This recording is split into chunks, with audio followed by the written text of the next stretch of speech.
Hello my dear students, তোমরা সবাই কেমন আছো? Welcome to infinite maths. দেখো, আমরা আগের বাস্তব সংখ্যা দুটো ক্লাস করেছি, আজকে তৃতীয় ক্লাস নিয়ে চলে এসেছি। তৃতীয় ক্লাসে আমরা কি কি জানবো এবং আর আলোচনা করব কি যে আগের দুটো ক্লাসে কি কি শিখেছি। আমরা আগের দুটো ক্লাসে বাস্তব সংখ্যার সংক্রান্ত যে সকল তথ্য জেনেছি এবং কোষে দেখি 1.1 সমাধান করে ফেলেছি। আজকে কোষে দেখি 1.2 আমরা সমাধান করব এবং তার সংক্রান্ত যে সকল তথ্য রয়েছে তা আমরা জেনে নেব। দেখো, আগের ক্লাসে আমরা মোটামুটি যেগুলো জেনে গেছি, স্বাভাবিক সংখ্যা কাকে বলে জেনেছি, তার উদাহরণ জেনেছি, তার প্রপার্টি জেনেছি, তারপর অখণ্ড সংখ্যা, পূর্ণ সংখ্যা, মূলদ সংখ্যা সব কিছুই জেনেছি, অমূলদ সংখ্যারও কিছুটা জেনেছি। আজকে আমরা অমূলদ সংখ্যা নিয়ে বিস্তারিত আলোচনা করব এবং তার সংক্রান্ত যে সকল সমাধান তা আমরা করব। চলো তাহলে শুরু করা যাক। দেখো, আমরা মূলদ সংখ্যা কাকে বলে জেনেছিলাম। তাহলে মূলদ সংখ্যা কাকে বলে জেনেছিলাম যে সকল সংখ্যাকে পি বাই কিউ আকারে প্রকাশ করা যায়, যেখানে পি এবং কিউ কি বলেছিলাম, পূর্ণ সংখ্যা, কিউ হচ্ছে নট ইকুয়ালস টু 0।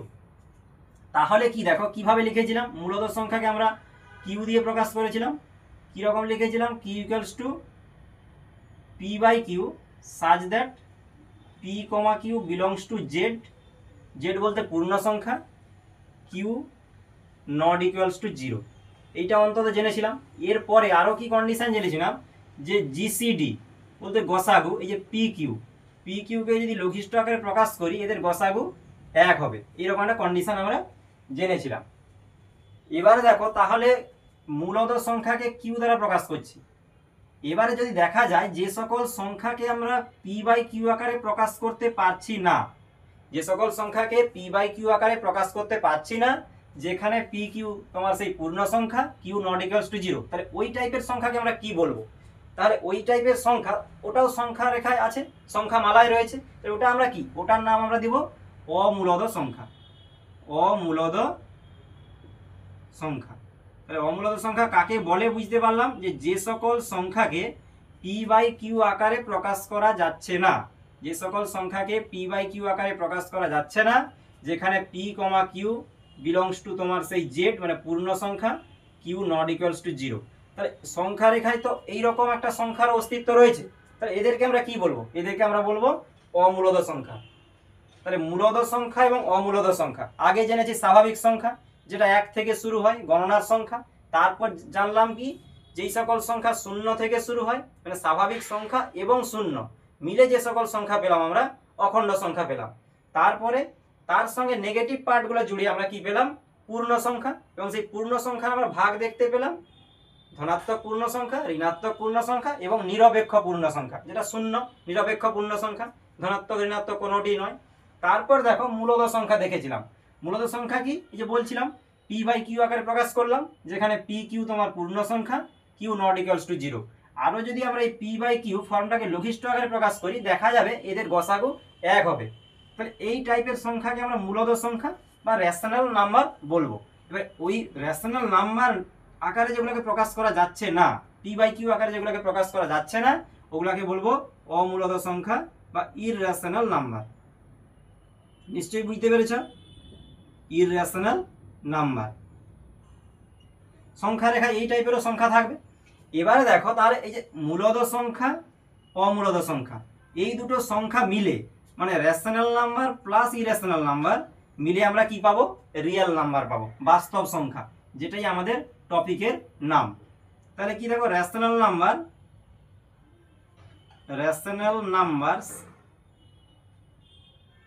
বলতে মূলদ সংখ্যা প্লাস ইররেশনাল নাম্বার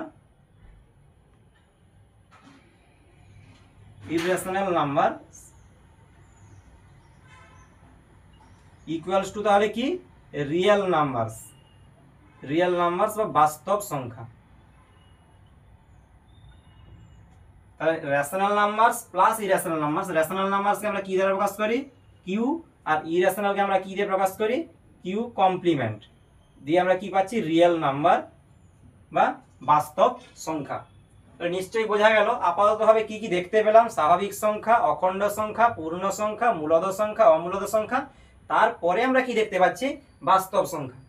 বাস্তব সংখ্যা মোটামুটি ভাবে তাহলে এই সকল সংখ্যার উপরে রয়েছে, মানে এগুলো সব কিছুকে মিলিয়ে আমরা বাস্তব সংখ্যা পাচ্ছি। এইটুকু ধারণা নিশ্চয়ই তোমরা বুঝতে পেরেছো। দেখে নাও কি বললাম, ভালো করে দেখে নাও।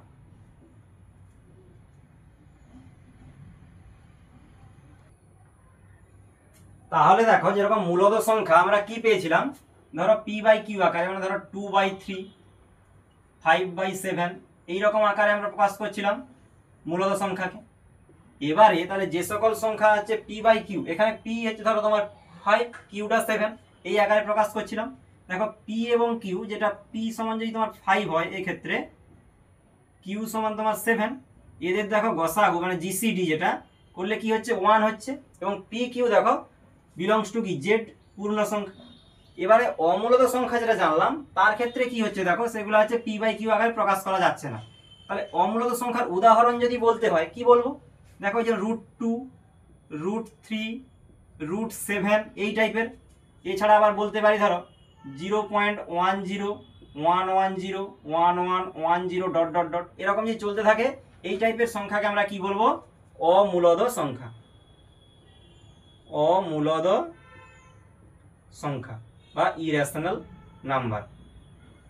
এবারে দেখো এই যে অমূলদ সংখ্যা, গ্রিসের ম্যাথমেটিশিয়ান পিথাগোরাস এবং তার ফলোয়ার্সরা প্রায় তোমার 400 খ্রিস্টপূর্বাব্দ ধরে রাখতে পারো, ওই সময় তারা কি করছিলেন, এই অমূলদ সংখ্যার ধারণা দিয়েছিলেন। এবং তার পরে পরে এখনো এইসব সংখ্যা নিয়ে গবেষণা চলছে, অন্যান্য গণিতজ্ঞরা করছেন, কিন্তু সর্বপ্রথম ওই পিথাগোরাস এবং তার ফলোয়ার্স, তার অনুগামীরা প্রায় 400 বিসি, বিফোর খ্রাইস্ট, বলতে 400 খ্রিস্টপূর্বাব্দে অমূলদ সংখ্যার ধারণা দেন। এবারে দেখো এই অমূলদ সংখ্যা এবং মূলদ সংখ্যা এদেরকে মিলে আমরা কি পেলাম, বাস্তব সংখ্যা। তাহলে বাস্তব সংখ্যার কিছু তথ্য আমরা এবার জেনে নেব। কি কি দেখো, ধরো তোমার একটা বাস্তব সংখ্যা যেটা বললাম মূলদ অমূলদ মিলে, তাহলে বাস্তব সংখ্যা বলছে কেন, সংখ্যা রেখায় এদের বাস্তবে কিন্তু অস্তিত্ব রয়েছে। একটা সংখ্যা রেখায় আমরা বাস্তব সংখ্যাকে খুঁজে পাবো। এই ধারণাকে নিয়ে আমাদের একটা তথ্য আমরা জানতে পারবো, কি বলো দেখি, ক্যান্টর এবং ডেডিকাইন্ডের স্বতঃসিদ্ধ। ক্যান্টর এবং ডেডিকাইন্ডের স্বতঃসিদ্ধ কি, তারা বলে গেছেন যে বাস্তব সংখ্যা রেখায়,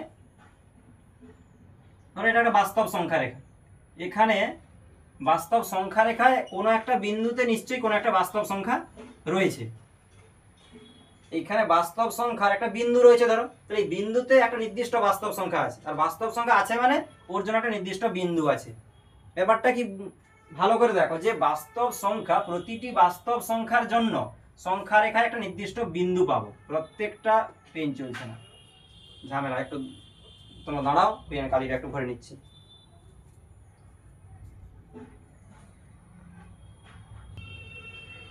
দেখো কি দেখতে পাচ্ছি, যে সংখ্যা রেখায় প্রত্যেকটা বাস্তব সংখ্যার জন্য, এটা একটা সংখ্যা রেখা, প্রত্যেকটা বাস্তব সংখ্যার জন্য একটা নির্দিষ্ট বিন্দু পাবো। আর এটা রিভার্স বলতে হয়, যেটা নির্দিষ্ট বিন্দু আছে মানে ওর একটা নির্দিষ্ট বাস্তব সংখ্যা আছে। এইটুকু ধারণাই রাখতে হবে আমাদের। এটাকে কি বলে, ক্যান্টর এবং ডেডিকাইন্ডের স্বতঃসিদ্ধ। ক্যান্টর এবং ডেডিকাইন্ড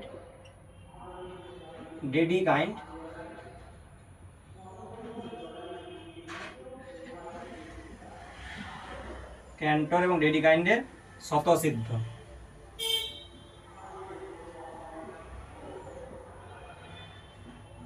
যে আমার বাস্তব সংখ্যা রেখায় একটা বিন্দু আছে মানে ওর জন্য নির্দিষ্ট সংখ্যা আছে, আর সংখ্যা নিশ্চয়ই বাস্তব সংখ্যার কোথাও একটা নির্দিষ্টভাবেই আছে, এইটুকু বলা হয়েছে। মানে ধরো তুমি যদি সাধারণভাবে বুঝতে চাও, ধরো আমার একটা ক্লাসে যদি আমি বলি যে রোল নাম্বার 1, রোল নাম্বার 1 বলতে নির্দিষ্ট স্টুডেন্টকেই বোঝাচ্ছে, আর সেই নির্দিষ্ট স্টুডেন্ট আছে মানে তার একটা নির্দিষ্ট রোল নাম্বার আছে, এইটুকুই। যে এক রোল নাম্বার নিশ্চয়ই দুজনের হবে না। তাহলে এই যে এই বিন্দুটা একটা নির্দিষ্ট বাস্তব সংখ্যাকে প্রকাশ করছে, আর একটা যদি অন্য কোনো বাস্তব সংখ্যা ধরি ওর জন্য আলাদাভাবে একটা নির্দিষ্ট বিন্দুই আছে, এইটুকুকে আমরা কি বলবো, এই জিনিসটাকে, এই যে ব্যাপারটা, একে বলছে ক্যান্টর এবং ডেডিকাইন্ডের স্বতঃসিদ্ধ। এরাও দুজন ম্যাথমেটিশিয়ান, এদের একটা ধারণা দিয়েছিলেন এই সংখ্যা সম্পর্কে, সেটাই আমরা জানলাম যে ক্যান্টর এবং ডেডিকাইন্ডের স্বতঃসিদ্ধ। এবারে দেখো পিথাগোরাসের উপপাদ্য আমাদের জানতে হবে। যেরকম আমরা তোমার স্বাভাবিক সংখ্যা বা অন্যান্য পূর্ণ সংখ্যা বা মূলদ সংখ্যা যেগুলো আছে সংখ্যা রেখায় আমরা স্থাপন করেছিলাম, ঠিক অমূলদ সংখ্যার স্থাপনের জন্য তাকেও তো সংখ্যা রেখায় আমরা স্থাপন করতে পারবো। ওই অমূলদ সংখ্যার স্থাপনের জন্য আমরা কি করব, পিথাগোরাসের উপপাদ্য আগে জেনে নেব। পিথাগোরাসের উপপাদ্য কি লিখে নাও। পিথাগোরাসের উপপাদ্য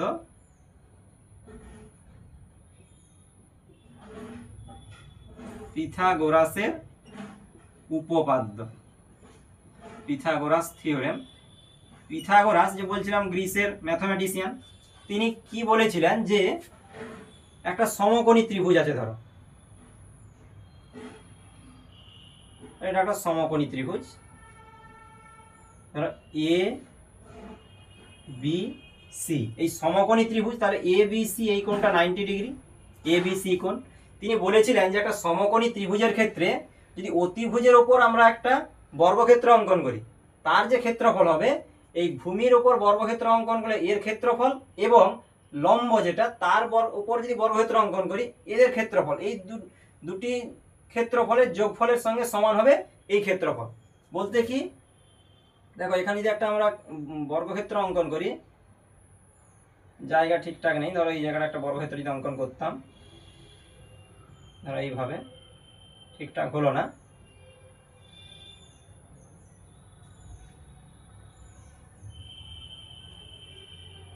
ধরো এখানে একটা বর্গক্ষেত্র অঙ্কন করলাম,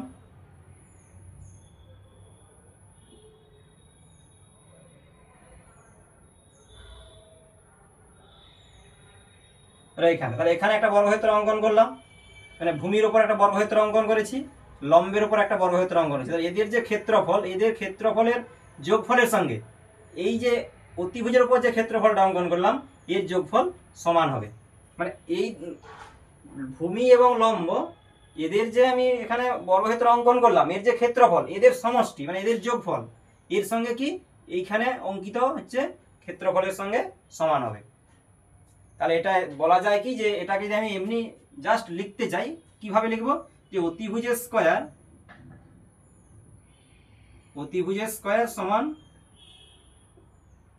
লম্ব স্কয়ার যুক্ত ভূমি স্কয়ার। এই জিনিসটা সাধারণভাবে মনে রাখতে হবে আমাদেরকে, যে অতিভুজের স্কয়ার, পিথাগোরাসের উপপাদ্য বললে এইটুকু ধারণা রাখতে হবে যে অতিভুজের স্কয়ার সমান লম্ব স্কয়ার যুক্ত ভূমি স্কয়ার। বলতে কি, লম্ব স্কয়ার বলতে কি, যে এখানে লম্ব স্কয়ার বলতে লম্বের উপর আমরা বর্গক্ষেত্র অঙ্কন করেছি এর ক্ষেত্রফল, এবং ভূমি স্কয়ার বলতে কি, ভূমির উপর যে বর্গক্ষেত্র অঙ্কন করেছি এর ক্ষেত্রফল, এদের সমষ্টির সঙ্গে সমান কোনটা হবে, অতিভুজের উপর যে আমরা বর্গক্ষেত্র অঙ্কন করেছি এর ক্ষেত্রফল, এটা হচ্ছে সমান হবে। কোন সমকোণী ত্রিভুজের অতিভুজের উপর অঙ্কিত বর্গক্ষেত্রের ক্ষেত্রফল কি হবে, ভূমির উপর অঙ্কিত বর্গক্ষেত্রের ক্ষেত্রফল এবং লম্বের উপর অঙ্কিত বর্গক্ষেত্রের ক্ষেত্রফলের সমষ্টির সমান। এটাই পিথাগোরাস বলে গেছিলেন। তাহলে আমাদের অমূলদ সংখ্যাকে সংখ্যা রেখায় স্থাপন করতে গেলে পিথাগোরাসের উপপাদ্য কাজে লাগাতে হবে। দেখো আমরা কিভাবে কাজে লাগাতে চলেছি। যে কোনো অমূলদ সংখ্যা প্রতিস্থাপনের ক্ষেত্রে কোনো সংখ্যা রেখায়, দেখতে থাক।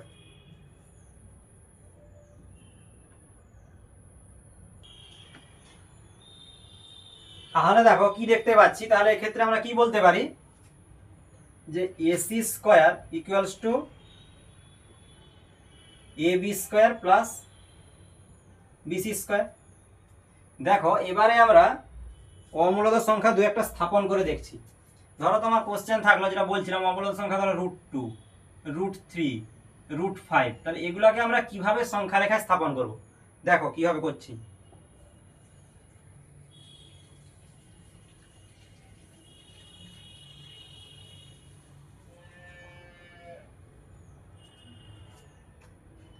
ধরো তোমার দেওয়া আছে √2 বলতে এইটাকে আমরা সংখ্যা রেখা স্থাপন করবো। তাহলে প্রথমে দেখো আমরা একটা সংখ্যা রেখা টেনে নেব, বাস্তব সংখ্যা রেখা এরকম টানলাম, ধরো এখানে মাঝখানে 0, নির্দিষ্ট গ্যাপ অন্তর 1, 2, 3, 4 এরকম নিলাম, এদিকে -1, -2, -3, -4 এরকম নিলাম।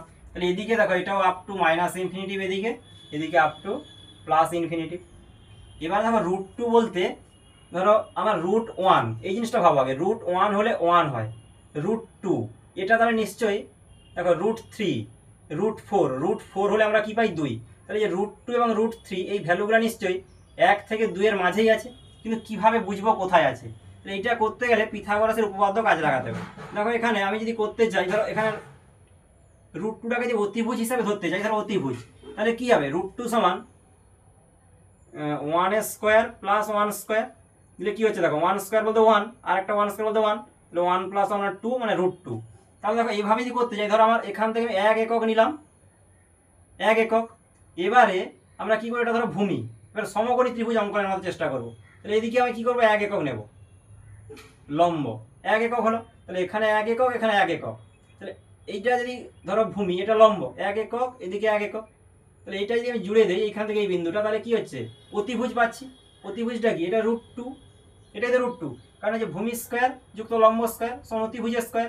তাহলে এবারে অতিভুজের স্কোয়ার, তাহলে অতিভুজটা কি? তাহলে রুট 2। আমরা এখানে 1 স্কোয়ার যুক্ত 1 স্কোয়ার মানে 1 যুক্ত 1 2, 2 পেতাম, তাহলে অতিভুজটা হবে কি? √2। তাহলে এই জিনিসটা দেখো, এইখান থেকে যে এই দূরত্বটা, এইটাই হচ্ছে আমার রুট 2 ডিস্টেন্স। তাহলে এখানে আমি যদি কম্পাস বসিয়ে, পেন্সিল কম্পাস বসিয়ে কি হবে? এখানে কাঁটা বসাবো, এখানে পেন্সিলটা বসিয়ে কি হবে? এইখান থেকে দূরত্ব নিয়ে এরকম এই দূরত্ব নিয়ে এটা ঘুরিয়ে দেবো। ধরো এখানে ঘুরিয়ে দিলাম, যে কি হচ্ছে? এই যে ধরো এখানে ডিস্টেন্সটা, এখানে পি বিন্দু, এইখান থেকে এই দূরত্বটা এটা ঘুরে এই লাইনে এলে কি হবে? এইখান থেকে এই ডিস্টেন্সটা হবে। তাহলে ওপি সমান আমরা বলতে পারি √2 একক। তাহলে ওপি ডিস্টেন্সটা আছে √2, এখান থেকে এতটা আছে √2, তাহলে 1 এর চেয়ে বেশি কিন্তু 2 এর চেয়ে কম, তাহলে এটা √2। ধরো √3 যদি বলতো তাহলে ঠিক একই রকম। √3 করতে গেলে তোমাকে সেটাও ভাবতে হবে যে √3 যদি হয় তাহলে কি হবে? এরকম বলতে পারি যে √2 স্কোয়ার প্লাস 1 স্কোয়ার দিলে কি হচ্ছে? √2 স্কোয়ার বলতে কি? 2 প্লাস 1 বলতে √3। তাহলে আমরা এইগুলোকে ঠিক অতিভুজ আকারে এরকম ভেবে নিতে হবে, সমকোণী ত্রিভুজের অতিভুজ। তাহলে ঠিক আমি আগের মতোই তুমি করবে। ধরো এখানে 0 আছে, এখানে 1, এখানে 2, এখানে 3, -1 -2, বেশি লিখছি না, এদিকে -ইনফিনিটি ধরো, এদিকে +ইনফিনিটি। ধরো আমি কি করছিলাম? 0 থেকে ধরো 1, এদিকে 1 নিলাম, তাহলে 1, এখানে 1, এতে এটা আমরা কি পাচ্ছিলাম? √2 পেয়ে যাচ্ছিলাম এই জায়গাটা। এবার এইটাকে যদি বেস করতে যাই, এটাকে ভূমি, তাহলে এইদিকে ভূমি করলে কি হবে? এই যে √2 স্কোয়ার, আর ধরো এদিকে আমি 1 ঘর নিলাম, এদিকে 1 দিলে, তাহলে এইখান থেকে এই যে ডিস্টেন্সটা এটা কত পেয়ে যাচ্ছি? এটাই তো পাচ্ছি আমি √3। তাহলে এবারে সেই কম্পাস, পেন্সিল কম্পাস বসিয়ে এখান থেকে বসিয়ে, তাহলে তুমি ঠিক আগের মতো ঘুরিয়ে নেবে। তাহলে এখান থেকে ধরো OM, তাহলে OM সমান তো √3 একক। কারণ এই ডিস্টেন্সটাই আমি তো পেয়ে গেলাম, যে এই সংখ্যা রেখায় স্থাপন করে দিতে পারলাম। দূরত্বটা এখান থেকে এতটা, এটা ঘুরিয়ে যখন এখানে দিলাম তাহলে একটা সংখ্যা রেখার মধ্যে ওই জিনিসটা স্থাপন করতে পারলাম। এই জায়গাটায় √3 বিন্দুটা রয়েছে। √3 বিন্দুটা কিন্তু এই জায়গায় M বিন্দুতে রয়েছে, এখানে √2টা P বিন্দুতে রয়েছে। তাহলে ওই যে ডিস্টেন্সটা যদি বলি OP, এটা √2 একক, OM বলে √3 একক, কিন্তু বিন্দুটা এই M বিন্দুটাই আমার √3 বিন্দুটাকে রিপ্রেজেন্ট করছে। এখানে P বিন্দুই আমার √3 বিন্দুকে রিপ্রেজেন্ট করছে, √2 বিন্দুকে রিপ্রেজেন্ট করছে। আবার যদি ধরো তোমার কি বলতো √5, তাহলে কি করতে? শুধু একটু ভেবে নিতে হবে, কিছুই নয়। তাহলে এখানে আমার 0 আছে, এখানে 1, এখানে 2, এখানে 3, এখানে ধরো 4, এদিকে ধরো -1 -2, ধরো √5 বলছে। √5 বলতে কি? ধরো আমি করতে পারি 4 + 1, 4 মানে কি? সহজ, 2 স্কোয়ার প্লাস 1 স্কোয়ার। তাহলে এখানে কি করবো? এখন 1 একক না নিয়ে পুরো 2 একক নিয়ে নেবো। ধরো ভূমিটা আমার 2, এদিকে 2, আর এদিকে ধরো 1, এইটা। তাহলে এখান থেকে জুড়ে দিলাম, এ যোগ করলে ধরো এই যে দৈর্ঘ্যটা, তাহলে এটা হচ্ছে কি √5। এই √5টা আমি যখন কম্পাসের সাহায্যে বেশি দেবো কি হবে? ধরো এই জায়গাটা হবে, তাহলে ধরো ON, তাহলে ON সমান √5 একক। ON ডিস্টেন্সটা হচ্ছে √5 একক। N বিন্দুটাই আমার হচ্ছে কি করছে? √5 বিন্দুটাকে রিপ্রেজেন্ট করছে। এই √5 সংখ্যাটা তো আমার কোথায়? N বিন্দুতেই রয়েছে। তাহলে এভাবে আমরা অমূলত সংখ্যাকে স্থাপন করতে পারছি। তাহলে অমূলত সংখ্যা স্থাপনের প্রসেসটা তাহলে কি বুঝতে পারলে? যে স্থাপন করতে গেলে তোমাকে পিথাগোরাসের থিওরেমটা কাজে লাগাতে হবে। তাহলে তোমরা ঠিক এইভাবে √2, √3, √5, √11, √7 আরও অনেক কিছু করতে পারবে, নেগেটিভ দিকেও করতে পারবে। তোমরা নিজেরা বাড়িতে আরও কয়েকটা ট্রাই করে দেখবে। এগুলো সেই একই রকম, একই প্রসেস, শুধু ভেবে নেবে যে কোন দুটো মানে সহজ উপায় আমরা করতে পারি, কোন দুটো মানে ভূমি এবং লম্ব, ওই জিনিসটাকে ধরে নিতে হবে যে আমি কিভাবে ধরলে আমার ক্যালকুলেশনটা সহজে হবে। তারপর তো ওই প্রসেস, যেই দৈর্ঘ্যটা পেলে কম্পাসে বসিয়ে ঘুরিয়ে দিলে, যাতে আমার সংখ্যা রেখায় তো রিপ্রেজেন্ট করতে হবে না, আমার বিন্দুটা এখানে থাকলে হবে না, ওইটাকে জুড়ে এদিকে আনতে হবে, দিলে এই দৈর্ঘ্যটাই আমি বলতে পারবো যে তোমার কোশ্চেনে যেটা দেখা যাবে সেটাই। এই ব্যাপারটা আর কি, তোমাকে তাহলে বিন্দুটা এখানে ঠিকঠাক করে বসাতে হবে, আর কিছু নয়, খুবই সহজ। অমূলত সংখ্যার ব্যাপারটা তোমরা দেখতে থাকো, কি বললাম দেখে নাও।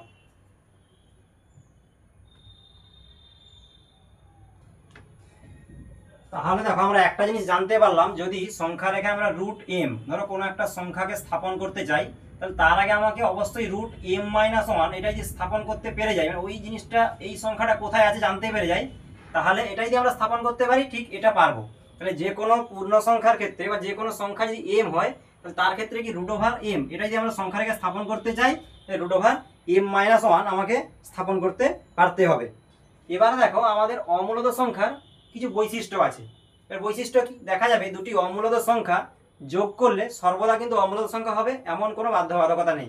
ধরো একটা অমূলত সংখ্যা 2 প্লাস রুট 3, আর একটা অমূলত সংখ্যা ধরো 2 মাইনাস রুট 3, এটা যদি যোগ করি, যোগ করলে কি হচ্ছে দেখো, তাহলে 2 plus root 3 plus 2 minus root 3, root 3 কেটে গেল, 4 পেয়ে গেলাম। তাহলে কি দুটি, এটা একটা অমূলত সংখ্যা ছিল, এটা একটা অমূলত সংখ্যা, কিন্তু যোগ করতে আমরা কি পেলাম, মূলত সংখ্যা পেয়ে গেলাম। তাহলে এটা প্রশ্ন থাকতে পারে যে দুটি অমূলত সংখ্যার যোগফল কি সর্বদা অমূলত সংখ্যা, তখন আমরা লিখবো না। তার যদি উদাহরণ দিতে বলে, রেসপেক্টিভ যদি তোমাকে এক্সাম্পল দিতে বলে, এভাবে দিয়ে দেবো। তাহলে দুটি অমূলত সংখ্যার যোগও সর্বদা অমূলত হবে না, বিয়োগও সর্বদা অমূলত হবে না, আবার গুণও অমূলত হবে না, ভাগও সর্বদা অমূলত হবে না। তাহলে প্রত্যেকটা ক্ষেত্রে আমরা দেখতে পাচ্ছি দুটি অমূলত সংখ্যার যোগ বিয়োগ গুণ ভাগ সর্বদা কিন্তু অমূলত সংখ্যা হবে না, অনেক ক্ষেত্রে হবে, অনেক ক্ষেত্রে হবে না, এইটুকু আমাদের মনে রাখতে হবে। এবারে দেখো তোমাদের আর যেগুলো বইতে দেওয়া আছে, ধরো এইরকম একটা যদি কোশ্চেন থাকে যে রুট 9 সমান কত, তাহলে এই জিনিসগুলো ভালো করে জানতে হবে। রুট 9 কিন্তু সবসময় মনে রাখতে আমাদের +3 হবে, কারণ কি এটা আমাদের জানি যে দেখো অনেকে বলতে পারে যে স্যার 3 স্কোয়ার বলতেও তো আমার 9, -3 স্কোয়ার বলতেও 9, তাহলে আপনি শুধু +3 লিখলেন কেন? কারণ আমার যদি রুট ওভার এরকম থাকে, যাই থাকুক না কেন, রুট ওভার 16, তাহলে আমার 4 লিখতে হবে, কারণ এরকম বোঝানো মানে পজিটিভটাকেই বোঝায়। যদি প্লাস মাইনাস √16 থাকতো, তখন একবার +4 একবার -4 হতো, এইটুকু জিনিসটা মনে রাখতে হবে। শুধু যদি রুট ওভার চিহ্ন থাকে, তাহলে অবশ্যই আমরা ধনাত্মক মানটাকে গ্রহণ করব, বোঝা গেছে? এবারে দেখো আরো কিছু কন্ডিশন আমাদের জানতে হবে। যে ল অফ ট্রাইকোটমি তোমাদের সম্ভবত বলেছিলাম, যে যদি আমার মানে বাস্তবে ধরো যে কোনো দুটো সংখ্যার অস্তিত্ব থাকে, অস্তিত্ব আছেই, ধরো ধরো এ আর বি দুটো সংখ্যা, এদের মধ্যে 3টে কন্ডিশন হোল্ড করবে। প্রথম কন্ডিশন কি, হয়তো হতে পারে তোমার এ গ্রেটার দেন বি, না হয় হতে পারে এ লেস দেন বি, না হয় আর একটা কি হবে এ ইকুয়ালস টু বি। তাহলে এই 3টে কন্ডিশন আমার সবসময় হোল্ড করবে। যে কোনো সংখ্যার ক্ষেত্রে তোমার যেটার অস্তিত্ব রয়েছে, এরকম দুটো সংখ্যার ক্ষেত্রে অবশ্যই এই 3টে কন্ডিশনের কোনো একটা কন্ডিশন অবশ্যই হোল্ড করবে। কি না, দুটো সংখ্যা ধর এ আর বি, কোনো সময় বড় জোর হতে পারে কি এ বি এর চেয়ে বড়, আবার অন্যভাবে হতে পারে এ এর চেয়ে বি বড়, বা দুটো কন্ডিশন যদি না হোল্ড করে কি হবে, এ আর বি সমান হবে, এইটুকুই। তাহলে এই যে এ আর বি সমান, এটা তাহলে ইকুয়ালিটি বোঝাচ্ছে, আর এটা কি ইনইকুয়ালিটি বোঝাচ্ছে। মানে এটা হচ্ছে এ গ্রেটার দেন বি, এ লেস দেন বি, মানে কি এ নট ইকুয়ালস টু বি, একটা পাচ্ছি এ নট ইকুয়ালস টু বি, একটা এ ইকুয়ালস টু বি। এই ক্ষেত্রে দুটো কন্ডিশন অ্যারাইজ করছে, একটা হয় গ্রেটার দেন, না হয় লেস দেন, আর না হয় ইকুয়ালস টু হলে কি হবে সমান হবে। তাহলে এ আর বি দুটো সমান হবে, একে কি বলে ল অফ ট্রাইকোটমি।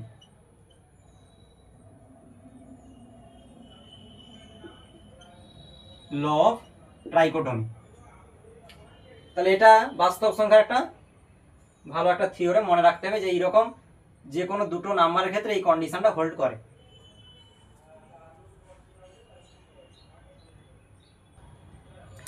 দেখো তাহলে কি জানতে পারলাম, ধরো যদি এরকম থাকে যে এ সমান বি, আবার দেখাচ্ছে বি সমান সি, তাহলে ইমপ্লাই করছে কি, তাহলে এ সমান সি নিশ্চয়ই, তাহলে এ সমান বি আছে, আবার বি সমান আবার সি, তাহলে এ সমান নিশ্চয়ই সি, এটা নিশ্চয়ই এটাই হোল্ড করবে যে এ সমান বি এবং বি সমান যদি সি হয়, তাহলে এ সমান সি। আবার ধরো এরকম যদি থাকে যে A less than B, B less than C, তাহলে এটা ইমপ্লাই করবে কি এ লেস দেন সি, মানে এর চেয়ে দেখো বি বড় দেখাচ্ছে, বির চেয়ে আবার সি বড় দেখাচ্ছে, তাহলে নিশ্চয়ই এ এর চেয়ে সি বড় হবে। আবার এক্ষেত্রে কি দেখছিলাম যে এ আর বি সমান, আবার বলছে বি আর সি সমান, নিশ্চয়ই এ আর সি সমান। এই কন্ডিশনগুলো ধরো এ সমান বি আছে, তাহলে সি কোনো একটা নাম্বার আছে, ধরো সি গ্রেটার দেন 0 আছে, ধরো তাহলে এ প্লাস সি কি হবে সমান বি প্লাস সি হবে। হবে না? তাহলে এ আর বি সমান ছিল, এখানে যে নাম্বার, ধরো যে নাম্বারটা আমি এখানেও পুট করবো, তাহলে এখানে যদি পুট করি সে একই থাকবে, দুটো তো সমান। ধরো এ গ্রেটার দেন ধরো বি ছিল, তাহলে সিটা তোমার সেই গ্রেটার দেন 0, সি কোনো একটা নাম্বার, তাহলে এ প্লাস সি করলে নিশ্চয়ই greater than B plus C. এই কন্ডিশনগুলো আমাদের বুঝে নিতে হবে। সহজ ব্যাপারটা, ওই যে প্রথমে বললাম ল অফ ট্রাইকোটমি, সেই কন্ডিশনকে কাজে লাগিয়ে এগুলো করা যাচ্ছে। নিশ্চয়ই বুঝতে পেরেছ?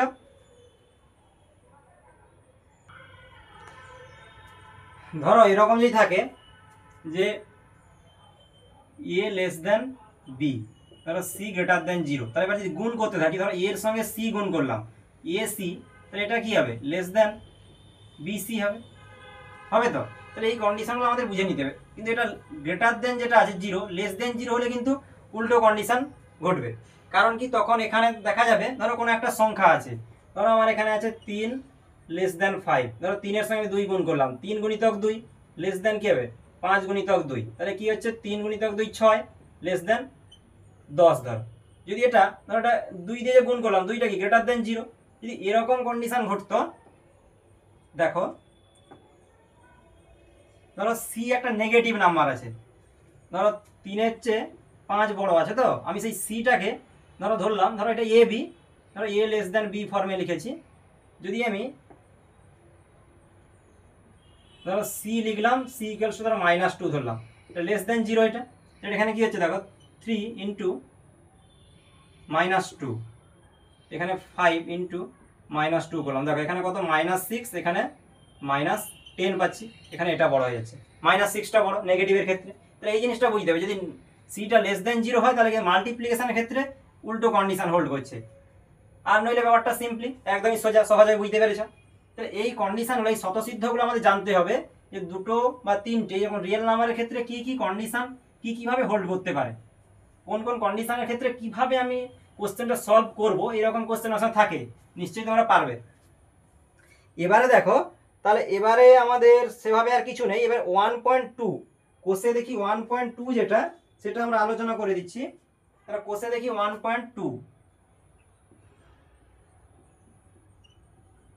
তাহলে কোষে দেখি 1.2 এর আগে যাবতীয় আমাদের থিওরি যা কিছু জানার জেনে গেলাম। এবারে তোমাদের সলিউশন করতে খুবই সহজ হবে, কোনো ব্যাপার নয়। ধরো একের দাগের কোশ্চেনগুলো আমি বই থেকে দেখছি, বলে দিচ্ছি, তোমরা খাতায় লিখে নাও। আমি প্রথম কোশ্চেন কি আছে দেখো, নিচের বক্তব্যের কোনটি সত্য কোনটি মিথ্যা লিখি। যে প্রথম কোশ্চেন তোমরা নিজেরাই বুঝতে পেরেছো, দুটি মূলদ সংখ্যার সমষ্টি সর্বদা মূলদ সংখ্যা হবে, মূলদ সংখ্যার সমষ্টি সর্বদাই মূলদ হবে। এটা তাহলে কি লিখবো? ট্রু লিখবো। একের দাগের একে পেন চলছে না আমার, দেখো ট্রু, তোমরা সত্য বলে লিখবে, সত্য মিথ্যা লিখতে বলছে। তাহলে মূলদ সংখ্যার যোগফল মূলদ হবে। ধরো আমার মূলদ সংখ্যা একটা কি, ধরো আমি যদি মূলদ সংখ্যা ধরি, ধরো আমি 2কেও তো মূলদ সংখ্যা ধরতে পারি, তার সঙ্গে ধরো 3 যোগ করলাম, 2 যুক্ত 3 5, তাহলে এটা একটা মূলদ সংখ্যা। তাহলে মূলদ সংখ্যা দুটো যোগ করলে অবশ্যই মূলদ সংখ্যা পাবো। 2 এর দাগে দেখো কি আছে, দুটি অমূলদ সংখ্যার সমষ্টি সর্বদা অমূলদ হবে। এইটা একটু আগেই বলছিলাম যে অমূলদ সংখ্যার সমষ্টি সর্বদা অমূলদ নাও হতে পারে, হবে না। কারণ কি, দেখো ধরো এই যে বলছিলাম, ধরো 2 প্লাস √3 যেটা বলছিলাম একটু আগে, এটা একটা অমূলদ সংখ্যা। এর সঙ্গে যদি 2 মাইনাস √3 যোগ করে দেই, যে প্লাস √3 মাইনাস √3 কেটে যাচ্ছে, 4 পেয়ে যাচ্ছি, 4 একটা মূলদ সংখ্যা পেয়ে যাচ্ছি। তাই 2 এর দাগে যেটা, যে দুটি অমূলদ সংখ্যার সমষ্টি সর্বদা অমূলদ সংখ্যা হবে, এটা ফলস।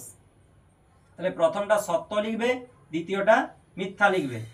একের দাগের 2। এবার 3-এ কি আছে দেখো, বলছে দুটি মূলদ সংখ্যার গুণফল সর্বদা মূলদ হবে। দুটি মূলদ সংখ্যার গুণফল সর্বদা মূলদ, ঠিকই আছে। দুটি মূলদ সংখ্যা তুমি আরবিটারি যে কোনো দুটো মূলদ সংখ্যা চয়েস করো, তাদের মাল্টিপ্লাই করো, মানে গুণ করো, দেখতে পাবে অরিজিনালি কি আসছে, সেই মূলদ সংখ্যাই আসছে। তারপরে 4-এর দাগে যেটা আছে দেখো, দুটি অমূলদ সংখ্যার গুণফল সর্বদা মূলদ সংখ্যা হবে, এটাও ভুল। অমূলদ সংখ্যার গুণফল সর্বদা মূলদ সংখ্যা হবে, কথাটা ভুল। ধরো অমূলদ সংখ্যা, ধরো আমার একটা √3 একটা অমূলদ সংখ্যা, আর একটা √5, গুণফল কি হবে? √15, এটাও একটা অমূলদ সংখ্যা। তাহলে এখানে বলছে সর্বদা মূলদ সংখ্যা হবে, 4-এর দাগ, এটা ফলস, মিথ্যা।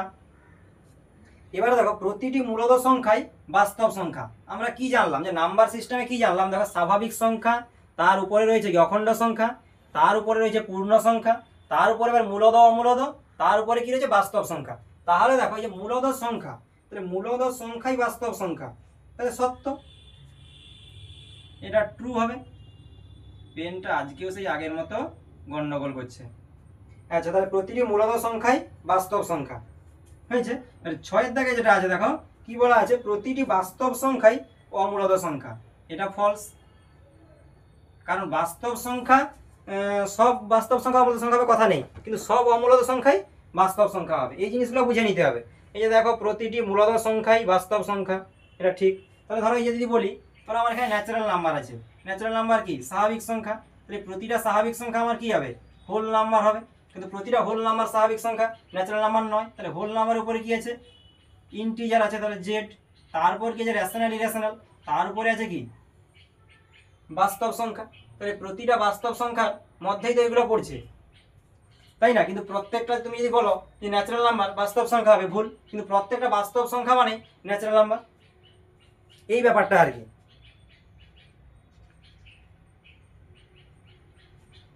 বুঝতে পেরেছ? তাহলে আমরা কি কি জানলাম, একের দাগের যেগুলো জানলাম,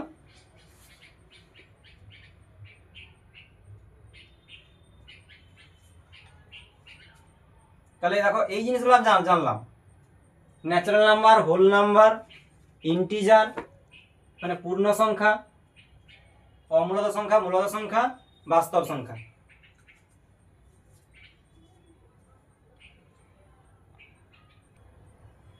আচ্ছা দেখো তাহলে কি কি জানলাম, তাহলে দেখতে পাচ্ছি দেখো যে ন্যাচারাল নাম্বার মানে আমাদের ন্যাচারাল নাম্বার কোথা থেকে শুরু হচ্ছে, ধরো 1 থেকে শুরু হচ্ছে, এগুলো জানলাম। হোল নাম্বার কি হচ্ছে, 0 থেকে শুরু হচ্ছে। তাহলে এই ন্যাচারাল নাম্বার তোমার বাস্তব সংখ্যার মধ্যেই পড়ছে, হোল নাম্বারটাও সেই বাস্তব সংখ্যার মধ্যেই পড়ছে, সবই কিন্তু বাস্তব সংখ্যার মধ্যে পড়ছে। তাহলে একের দাগের দেখো আমরা যেগুলো দেখলাম, তাহলে একের দাগের হচ্ছে প্রথমটা একটা সিকোয়েন্সে চলে এসেছে, true false true false true false, কোশ্চেনও সেটা সেইভাবেই আছে দেখো। আচ্ছা এবার দুয়ের দাগের দেখো, যেটা দুয়ের দাগের আমরা কি করব, দুয়ের দাগের কোশ্চেন কি আছে দেখো তোমরা।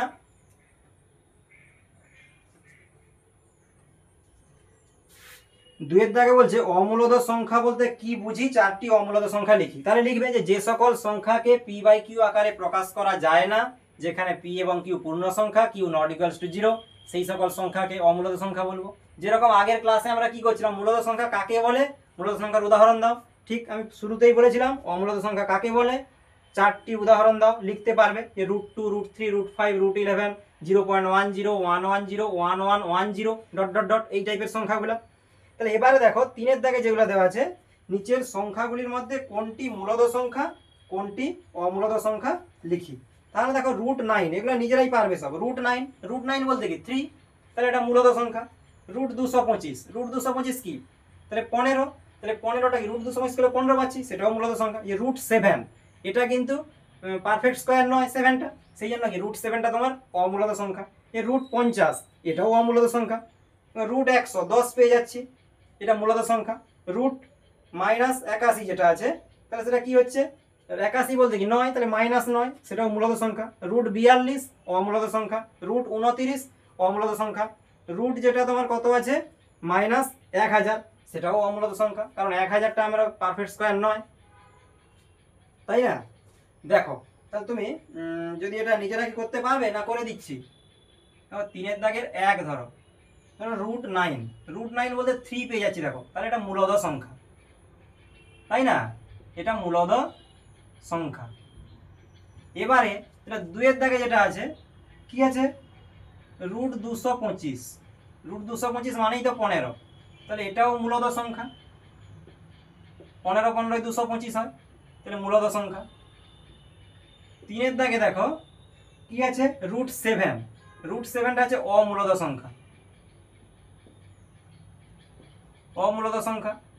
যদি তোমরা বলো যে স্যার তাহলে 15 এটা মূলদ সংখ্যা, কিন্তু আপনি যে বললেন পি বাই কিউ আকারে লেখা হয়, দেখো তাহলে 15কে আমরা পি বাই কিউ আকারে কী করে সাজাবো, 15 সমান 15/1, যেখানে পি যদি তুমি ধরো 15, কিউ ধরলাম কি 1, তাহলে পি বাই কিউ আকারে লিখে দিলাম, কিউ তো আমার 1 নট ইকুয়ালস টু 0, তাহলে এই আকারে লিখতে পারলাম। তাহলে 15 সমান 15/1, তাহলে এই ক্ষেত্রে আমরা কি বলবো, সেই 15 তাহলে মূলদ সংখ্যা হয়ে যাচ্ছে। আমাদের এখানে দেখতে বলেছে মূলদ অমূলদ শ্রেণীবিভাগ, আমরা ভাগ করতে বলছে মূলদ অমূলদের মধ্যে কোনটা হবে, এইটুকুই বলেছে। নইলে আমি তো বলতে পারি 15টা আমার স্বাভাবিক সংখ্যাও হবে না, কিন্তু আমরা শুধু জাস্ট কি বলবো যে তাহলে মূলদ অমূলদ বাছাই করছি আমি। এবারে দেখো √50, 4-এর দাগে আছে √50, 50 বলতে কি দেখো, তুমি এইভাবে করো 2 × 25, তা হলেও কি হবে 5√2। 5√2 হলেও কি, তাহলে অমূলদ সংখ্যা, এটাও অমূলদ সংখ্যা। এইভাবে তোমরা প্রত্যেকটাই করে নিতে পারবে। √100, √100 বলতে 10 হবে, তাহলে এটা হচ্ছে মূলদ সংখ্যা, তাই না? এটা মূলদ সংখ্যা হবে। আচ্ছা, √-81, একেরটা 2 3 4 5, আচ্ছা 5। আর যেগুলো আছে দেখো করে দিচ্ছি সবগুলো না হয়। 6 দাগে -√81, তাহলে কি আছে -9 হচ্ছে, এটাও মূলদ সংখ্যা।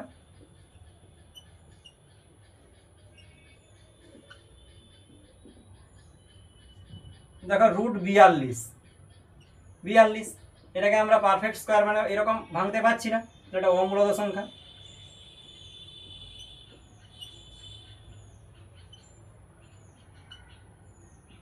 তারপর কত আছে √29, এও অমূলদ সংখ্যা।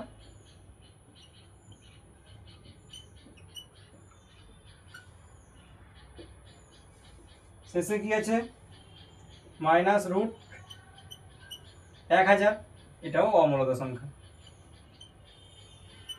এটা যদি তোমার 100 হতো তাহলে মূলদ হতো, যদি আবার 10,000 হয়ে যেত তখন মূলদ হতো। দেখো তাহলে এগুলো আমরা জানতে পারলাম কোনটা মূলদ কোনটা অমূলদ, এবং কোনটা বাস্তব সংখ্যার ক্ষেত্রে আমি বাস্তব সংখ্যাটাকে কার কার আন্ডারে ফেলতে পারবো, বা ন্যাচারাল নাম্বারটাকে কি করতে পারবো, এই জিনিসগুলো আমরা জেনে গেলাম। তাহলে দেখো আমরা কি কি পেলাম। ধরো এই যে যেটা জানছিলাম, ধরো ন্যাচারাল নাম্বার আছে, ন্যাচারাল নাম্বার, তারপরে হোল নাম্বার, তারপরে কি আছে ইন্টিজার, ইন্টিজারের পরে তোমার রেশনাল ইরেশনাল, তারপরে আমার কি আছে রিয়েল নাম্বার আছে। তো তাহলে এই জিনিসগুলো যে আমরা জানলাম, দেখো প্রথমে ন্যাচারাল নাম্বার, হোল নাম্বার, তারপরে ভেন ডায়াগ্রাম আকারে দেখাচ্ছি। ধরো এখানে ইন্টিজার, রেশনাল ইরেশনাল, রেশনাল, ধরো ইরেশনাল, রিয়েল নাম্বার। তাহলে আমরা এটা বলতে পারি, ধরো ন্যাচারাল নাম্বার, ন্যাচারাল নাম্বারটা কি এনটা আমার কি শুরু হচ্ছে 1 থেকে শুরু হচ্ছে, 1 2 3 ডট ডট ডট। তাহলে এই যে প্রত্যেকটা ন্যাচারাল নাম্বার, ধরো ন্যাচারাল নাম্বার মানে কি রিয়েল নাম্বারের মধ্যেই আছে, রিয়েল নাম্বারের মধ্যেই, কারণ রিয়েল নাম্বার অনেক কিছু, তার মধ্যে একটা পার্ট, একটা ছোট অংশ হচ্ছে ন্যাচারাল নাম্বার। তাহলে প্রত্যেকটা ন্যাচারাল নাম্বার আমি কি বলতে পারি রিয়েল নাম্বার, কিন্তু প্রত্যেকটা রিয়েল নাম্বার কিন্তু ন্যাচারাল নাম্বার নয়। ধরো একটা রিয়েল নাম্বার আমার -2, সেটা রিয়েল নাম্বার কিন্তু ন্যাচারাল নাম্বার হবে না এটা। ঠিক তেমনি প্রত্যেকটা হোল নাম্বার রিয়েল নাম্বার, বা প্রত্যেকটা হোল নাম্বার ইন্টিজার, কিন্তু প্রত্যেকটা ইন্টিজার হোল নাম্বার নয়। এই জিনিসগুলো বুঝতে হবে। এই ভেতরের যে জিনিসগুলো ছোট ছোট এই যে সংখ্যা, এই সংখ্যাগুলো প্রত্যেকটা কিন্তু এগুলারই সাবসেট আকারে বলা যায়, মানে এগুলারই একটা ছোট ক্ষুদ্র অংশ। রিয়েল নাম্বার একটা ক্ষুদ্র অংশই natural number, whole number, integer, এগুলো সবই। এই জন্যই তো বলা হয়েছে ধরো মূলদ এবং অমূলদ সব মিলিয়েই আমার হচ্ছে বাস্তব সংখ্যা বা রিয়েল নাম্বার। তাহলে আমরা এখানে দেখো আলটিমেট প্রত্যেকটা সংখ্যা তত্ত্বে প্রত্যেক রকম সংখ্যা সম্পর্কে ধারণা জানতে পারলাম, তাদের বিভিন্ন ক্যারেক্টারিস্টিক্স বা বৈশিষ্ট্য জানলাম, এবং তাদের যে বৈশিষ্ট্যকে কাজে লাগিয়ে বিভিন্ন টাইপসের সমাধান করলাম। এই যে এখানে দেখো বিভিন্ন রকম ক্লাসিফিকেশনগুলো জানলাম, কোনটা অমূলদ কোনটা মূলদ। দেখো 3-এর দাগেরগুলো 1 2 3 করলাম। 4-এর দাগে দেখো যেগুলো আছে, যে সংখ্যা রেখায় √5 স্থাপন করি, সংখ্যা রেখায় √3 স্থাপন করি, 4 5, তাহলে √5 √3 আগেই দেখিয়েছি। পিথাগোরাসের ফর্মুলা কাজে লাগিয়ে সেই লম্ব স্কয়ার যত ভূমি স্কয়ার সমান অতিভুজ স্কয়ার, সেই প্রসিডিওর কাজে লাগিয়ে আমরা করতে পারবো। ধরো যে কোনো পূর্ণ সংখ্যা m, তার ধরো √m দেওয়া আছে, এটা আমাকে সংখ্যা রেখায় স্থাপন করতে গেলে আমাকে দেখতে হবে √m-1 স্থাপন করতে পারা যায় কিনা। এইভাবে তোমায় দেখাচ্ছিলাম। তাহলে এই জিনিসটা বুঝতে পেরেছো। এরপর দেখো আবার 6-এর দাগে লেখা আছে একই সংখ্যা রেখায় √5 √6 √7 -√6 -√8 -√11 এইরকম অনেক কিছু দেওয়া আছে, এগুলো স্থাপন করতে বলছে। যেগুলো তোমার পজিটিভে আছে সেগুলো ডান সাইডে হবে, 0 ডান দিকে, এগুলো বাম দিকে হবে নেগেটিভ সাইডে। একই সিস্টেম ফলো করে তোমরা এই অঙ্কগুলো করতে পারবে। এবারে দেখো আমি কিন্তু প্রত্যেকটা ক্লাসে তোমরা নিশ্চয়ই ফলো করো, লক্ষ্য করো যে কিছু অঙ্ক কিন্তু হোমওয়ার্ক দিয়ে রাখি। সেম টাইপের অঙ্ক আমি করাবো না, কারণ কি তোমরা যদি নিজেরা এই যে থিওরি বা যে যাবতীয় অঙ্কগুলো দেখালাম, অঙ্কগুলো বুঝে যদি কিছুটা শিখতে পেরেছো, নিশ্চয়ই যদি শিখতে পেরে থাকো তাহলে সেম টাইপের অঙ্ক নিজেরাই করতে পারবে। এই নিজেরা করা প্র্যাকটিস করো, কারণ আমরা কি জানি যে practice makes a man perfect. যদি তুমি প্র্যাকটিস করো তুমি ম্যাথামেটিক্যালি ক্যালকুলেশনের ক্ষেত্রে আরও স্ট্রং হয়ে উঠবে। তাহলে সেই কারণে তোমাকে সেম টাইপের অঙ্কগুলো বাড়িতে বসে বসে করতে হবে। যে স্যার তো বোঝালেন, তাহলে কিছু না কিছু বুঝতে পেরেছি, 60, 70 বা 80, 90 কিছু পার্সেন্ট একটা বুঝতে পেরেছো। তাহলে সেই পার্সেন্টেজটা বোঝার পর যখন তুমি নিজে আরো ক্যালকুলেশন করতে চেষ্টা করবে, ট্রায়াল অ্যান্ড এরর মেথডে, মানে চেষ্টা করবে ভুল হবে, আবার চেষ্টা করবে ভুল হবে, এইভাবে চেষ্টা করতে হবে, এইভাবে দেখবে শিখতে পারবে। তাহলে সেভাবে করলে তোমরা নিশ্চয়ই প্রত্যেকটা প্রবলেম করতে পারবে। একই টাইপের আর এগুলো করালাম না বাড়িতে। তাহলে এই যে 5-এর দাগ 6-এর দাগ চেষ্টা করবে। আর যদি কোনো অসুবিধা থাকে তোমরা কমেন্ট বক্সে অবশ্যই কমেন্ট করবে, আমি তাহলে পরবর্তী ক্লাসে এগুলো আরও সলিউশন করে দেওয়ার চেষ্টা করব। আর যদি কিছু প্রবলেম থাকে আবার বোঝাবো, কিন্তু তোমরা বর্তমানে এগুলো করতে থাকো। আর যারা নতুন আমার চ্যানেলে, তারা অবশ্যই চ্যানেলটিকে সাবস্ক্রাইব করে দাও, লাইক কমেন্ট করতে ভুলবে না। আর বন্ধুদের মধ্যেও শেয়ার করে দাও, যারা ধরো একটু তুলনামূলকভাবে তোমাদের থেকে পিছিয়ে রয়েছে, বা ধরো কোনো কারণে হয়তো ক্লাসটা করেনি বা শেখার ক্ষেত্রে কোনো ঘাটতি থেকে গেছে, তারা যেন আবার ভালো করে দেখে নেয় এবং শিখে নেয়। তাই তোমাদের জন্যই আমার এই ক্লাস। ঠিকঠাক করে ভালো করে দেখো, বোঝার চেষ্টা করো, চ্যানেলের পাশে থাকো, আমার পাশে থাকো। অবশ্যই তোমাদের আমি ভালো ভালো তথ্য দেওয়ার চেষ্টা করব। গণিত সংক্রান্ত যে কোনো তথ্য তোমরা ইনফাইনাইট ম্যাথসেই পেয়ে যাবে। তাই আজকের এই পর্যন্ত। পরবর্তী ক্লাসে পরবর্তী পার্ট আমরা আলোচনা করব। এখন তোমরা এইটুকু প্র্যাকটিস করতে থাকো, জানাবে কেমন বুঝতে পারলে, কমেন্ট করে অবশ্যই জানাও। আজকে এই পর্যন্ত, টাটা, বাই।